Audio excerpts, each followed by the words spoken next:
Chapter 6. Poor Unfortunate Souls. Deep within the ocean, below the cliffs of Morningstar Kingdom, was Ursula's lair. It was fashioned out of the skeletal remains of a horrid sea monster, and it glowed with an eerie putrescence.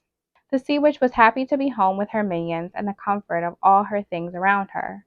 She had recently spent far too much time on land and needed the tranquility of being under the sea. The three sisters had their tasks on land and were working hard at them, while Ursula prepared below for her visit from Triton's youngest daughter. There was only one element of the spell they required: Ariel's soul. Ursula's pets were swimming about her, having missed their mistress desperately when she was away with Lucinda, Ruby, and Martha. But they were careful not to speak just yet, for they knew she was devising her schemes to trick Ariel. They watched their mistress with a shared enthusiasm, each with a sickly yellow eye glowing in Ursula's murky domain. Only Ursula knew the true nature of the beasts, but they seemed to inhabit the same mind, making them appear symbiotic in their deviousness. The slinking creatures sliced through the water, and Ursula watched through a mystical bubble in her throne room as Ariel rushed home to Triton. The little mermaid was late for the most important event of her young life, her presentation to the merfolk. Yes, hurry home, princess. We wouldn't want to miss dear old daddy's celebration, would we? Celebration indeed. Bah! In my day, we had fantastical feasts when I lived in the palace. And now look at me, banished and exiled, while he and his flimsy fish folks celebrate. Well, I'll give them something to celebrate soon enough. Flotsam, Jetsam, I want you to keep an extra close watch on this pretty little daughter of his. She may be the key to Triton's undoing. How Ursula hated being relegated to these paltry dealings, since being banished from her brother's kingdom and sent off into the darkness to usher little exchanges for bits of power. It would have taken an eternity to steal one soul at a time, waiting until she had enough power to destroy Triton. If it hadn't been for the odd sisters and their dear sister Circe's returning the shell necklace Triton had previously robbed her of, Ursula wouldn't be in full possession of her powers.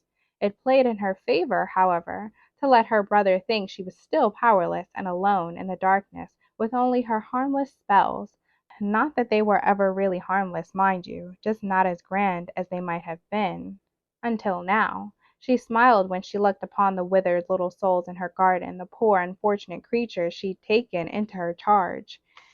It wasn't her fault they flitted their lives away. No one had made them place their souls in her hands. They were the ones unable to fulfill the terms of the contract, not her. Now that she had her true powers, she needed not meddle in the lives of Triton's silly subjects. She needed not lure them into the unprotected realm seeking her magic, hoping she would fulfill their wishes in exchange for their souls. She had real power now, her own. And she had great allies in the sisters. If she was going to take a soul, it would be for her pleasure and amusement. Yes, she only had to play the part of the maker of deals one last time.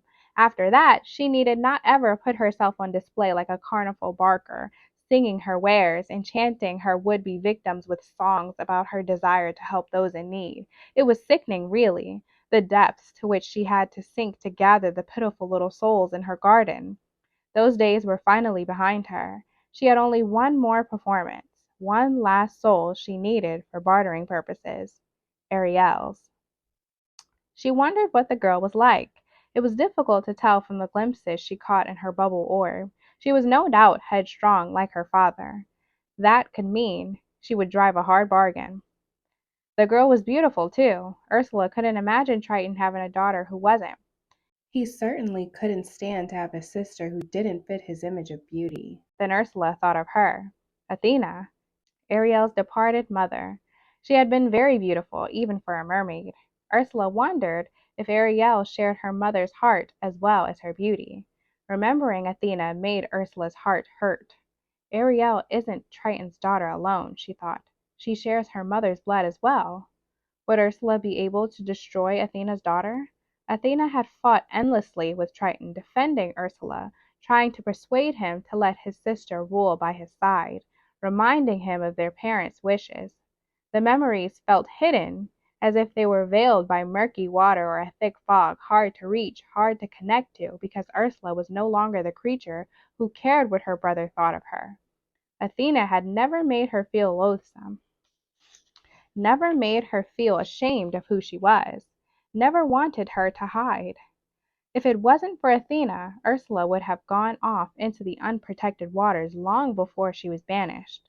It was Athena who had railed against Triton the night of ball, denouncing his treatment of his sister when she had decided to show up to the royal function in her true form.